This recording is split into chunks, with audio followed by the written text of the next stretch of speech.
என் husband கெட்டு போறதுக்கு பாதி காரணமே நீங்க தான். ஆவுனா வந்துடுறீங்க ஃப்ரெண்ட்ஸ்னு. மா சும்மா சும்மா உன் ஹஸ்பண்ட் கெட்டு போறதுக்கு காரணம் நாங்க தான் சொல்லாத. பக்கத்துல நின்னுக்கிறான் பாரு 10 மாசம் பால் குடிக்கிற குழந்தை மாதிரி. எங்களுக்கு பீர் குடிக்கிறதுல இருந்து மொத்த கெட்ட பழக்கத்தையும் கத்து கொடுத்த வாத்தியாரே உங்க ஆத்துக்கார் தான்.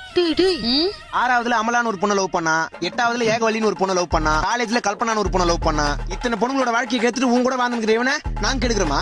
டேய் அம்மா இல்லம்மா, இவனுக்கு என் ஃப்ரெண்ட்ஸே இல்ல. பாத்தியாமா உண்மையா சொன்னதுக்கு எங்களே ஃப்ரெண்ட்ஸ் இல்லன்ட்டான். பாத்துமா தங்கச்சி, பின்னாடி வீட்டுல 2 ஆன்ட்டியை உசார் பண்றது கடைசியில உண்மையா ஒய்ஃப் இல்லன்றுவான். வாரம் சனிக்கிழமை நைட்டு எங்களை கூட ஃபுல்லா குடிச்சிட்டு கக்குவான் பாருங்க. உன்னை பத்தி அப்படி கக்குவான். இல்லம்மா, கல்யாணம் ஆகி 6 மாசம் கூட ஆகல, ஏன் தான் கல்யாணம் ஆச்சுன்னு சொல்லிட்டு புலம்புறாமா? டேய் இல்லம்மா இல்ல. போய் சொல்லாதடா, குழந்தை பிறக்காது. ஆமாமா. பாத்தியா ஐயோ இல்ல இல்ல இல்ல. இப்ப சொல்லு, உன் வீட்டுக்காரன நாங்க கெடுக்கிறோமா? நாங்க கெடுக்கிறோமா? இல்லனா ஆனா 1000 தான் இருந்தாலும் சரி, அவனுக்காக ஃப்ரெண்ட்ஸ் நாங்க கடைசி வரை இருப்போம். எது வரமச்சான், எது வந்தாலும் உண்மையை சொல்லிடணும். நண்பன்ல